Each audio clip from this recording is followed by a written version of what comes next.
What up, guys? It's Mad Viking. Haven't done one of these in a while. I was doing these back to back during quarantine lockdown here in Florida, but once we started opening up, I had different priorities, like going to anything and everything wrestling wise I could attend. So these easier videos to put out were kind of put on the back burner. Really, I have content to upload. I just haven't done it, but I thought I should do this because I think this is the last night that we get dueling shows of NXT and AEW Dynamite. I'm not positive. It's either tonight or next week. But anyway, I thought I would make a video because I haven't made a card lineup since the Brody Lee Memorial show, which was months back. And I thought I should do it just to be a part of it, and whatever nostalgia-wise, I thought I should get my little piece in. So we're going to start off with NXT tonight. It looks like they're trying to compete or have a big show, but it's kind of hard to have a big card when you've decimated the show. It's one of the reasons I don't really watch NXT anymore. But they're going back to the well. We have Adam Cole versus Finn Balor for the championship. We have Toni Storm, which they brought over from the UK, but she's not on NXT America, versus Io Shirai. I can't remember. Yeah, Io is the women's champion, right? It's really been that long since I've watched. And we get Kayden Carter versus Xia Lee. I kind of like the new Xia Lee thing, and I don't. That higher power, or like whatever that's supposed to be, Asian ghost or whatever that is commanding her, is kind of a little whatever. Who do I think is going to win, Cole versus Finn Balor? Let me see. Unless this big, heelish turn on Undisputed Era is going to lead anywhere, one would believe if it isn't, Finn Balor is going to retain, and that's probably the case. I haven't watched since Cole broke up the Undisputed Era. I don't know what I think about that, but since like live shows and house shows are kind of over, I mean, they did everything with those guys already on TV, and they're just kind of languishing. They weren't really being used. And they weren't being used because they were the Undisputed Era. You can't have these top guys losing and jobbing out to all the undercard guys. So they broke up the group. Does that mean these guys are going to start getting called up to the main roster?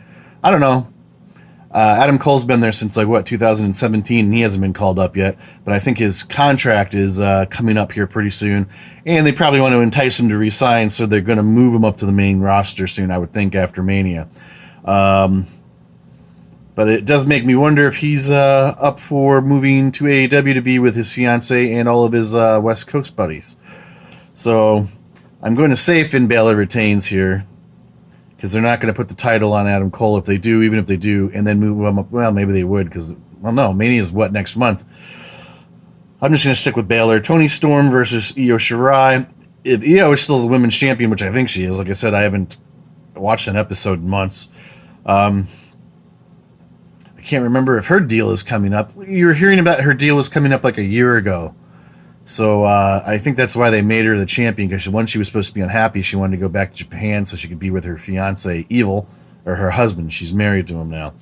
Toni Storm, they're obviously brought her over here because there is no NXT UK show-wise. I don't know that they do pay-per-views anymore either. I know the pay-per-views were the only profitable thing about NXT UK. Their show was not.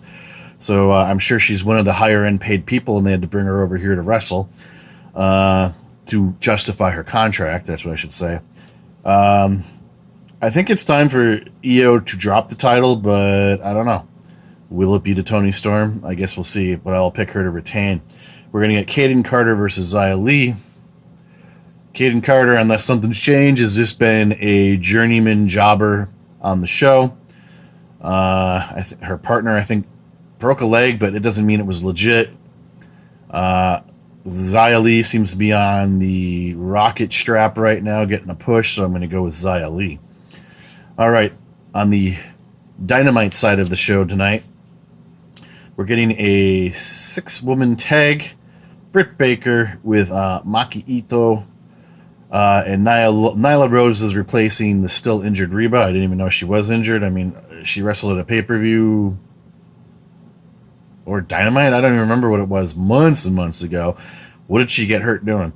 Versus like Shida versus Riho Mizunami and Thunder Rosa.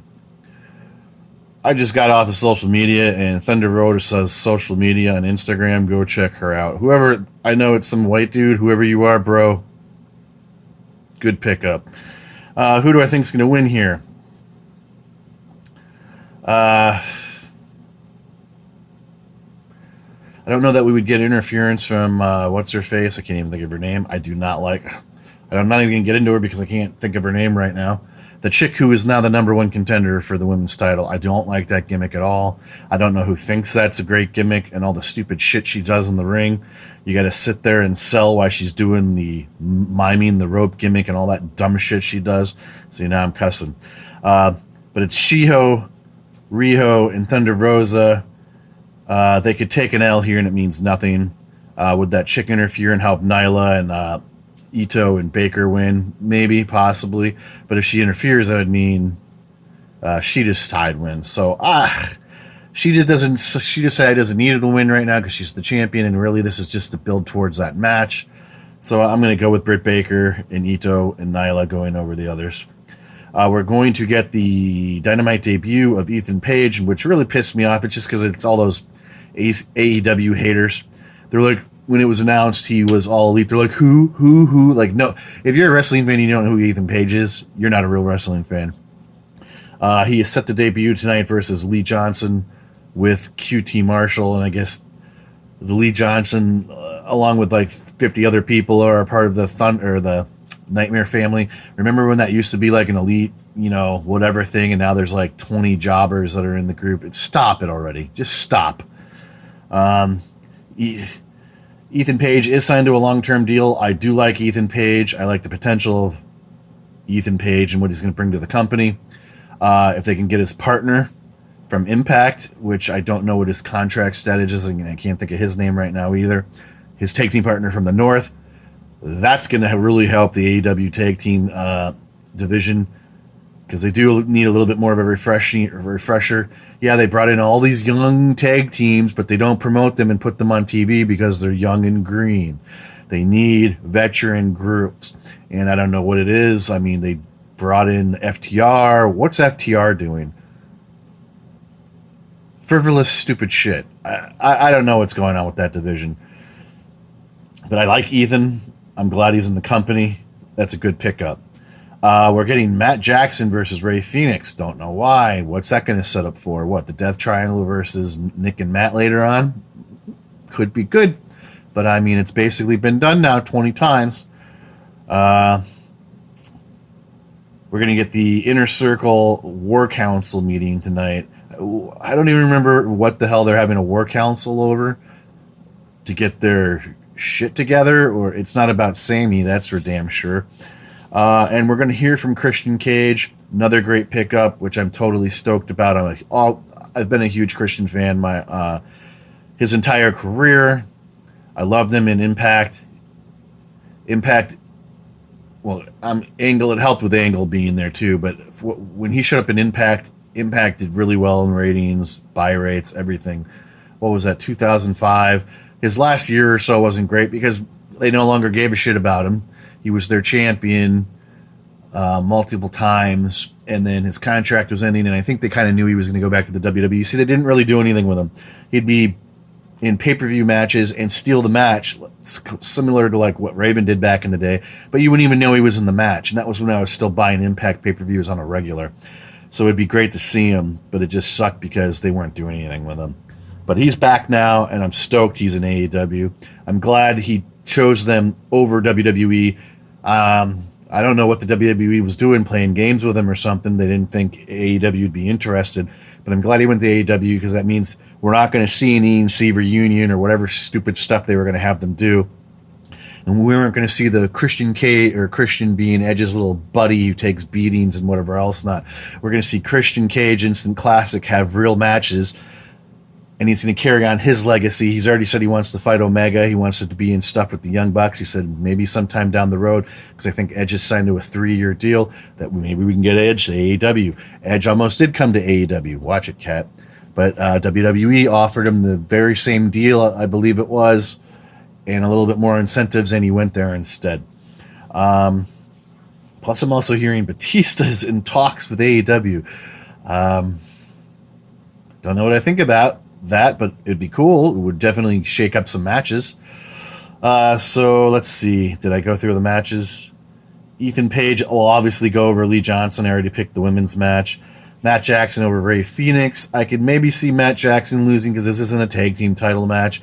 So it would set up some sort of a future match between Ray Phoenix and Pac. Whatever they're doing with this, it just seems weird. If they're just trying to have a filler match, fill it with somebody else. You know, I would like to see Brian Cage actually wrestle. I'd like to see Lance Hoyt. He's not Lance. What's Archer? I'd like to see those guys on TV. Maybe even Luchasaurus. I mean, something a little bit different, guys. Inner Circle's War Council, and that's it. So that is tonight's show for NXT and AEW Dynamite. Like I said, I think this is the last back-to-back, fighting brands for NXT on the same night as Impact. They're moving to Wednesday. Or Impact. They're moving to Wednesday to now go against Impact, and that's not good for Impact at all. They do okay numbers. They've been doing better numbers with the AEW involvement, but I don't know. Couldn't they have picked a different night? Do they really have to hurt the industry and go against Impact? I don't know. But anyways, that is it, guys. Hit like. It's right there. I should have said that at the beginning of the video. I need to get into that habit because very few people actually hit like. Leave a comment, subscribe, hit that notification bell so you don't miss any future content. Tomorrow I will upload another video from No Holds Barred, the deathmatch series of videos that I've been uploading recently. I've got 2 more of those to upload. And then Saturday night I will be at basically what's probably going to be the last ACW match. I don't know if it's going to be forever. Probably going to be for a really long time until somebody can step up. But I don't even know if that's going to happen because the rumor is Luke Gallows is buying all the equipment, the rings, all of that stuff. He's promoting in Georgia now for Laredo Wrestling, but it's for Impact Plus. They film and tape all that stuff. Like I said in the Passing of a Friend video, a few videos down, I mentioned all this good stuff that was happening prior to Heath's death. And it was of Gallows. One of the things was Gallows coming to his event center and filming an episode of Talkin' Shop-A-Mania. I was there. I walked in behind Gallows, and Gallows was amazed at everything he saw there. He couldn't believe this was an indie show, and obviously he liked it so much, he's supposedly buying everything. So I was trying to kick around if it was even humanly possible if I could do it, but I would be so in over my head. I wouldn't have been able to buy everything. I mean, the internet cameras and all that crap, but I mean, it was a pipe dream for a week or so. It's like, it's one thing to buy a ring, which is about $5,000, but it's another thing to buy everything else, or even just to buy the entrance ramp. And then I think I'd have to buy a promoter's license and then try to start running shows. I just don't know if I could handle that because I'm a kind of not a control freak, but I definitely stress out about things. So anyways, guys, I'm going to quit rambling. If you see the Laredo shows with Luke Gallows and Impact all of a sudden get a bump up in production value, you're going to know why that is, because I was the guy to drop the scoop here first. So anyways, that is it, guys. Hit like, leave a comment, subscribe, all that good stuff. I will catch you in the next video. Mad Viking out.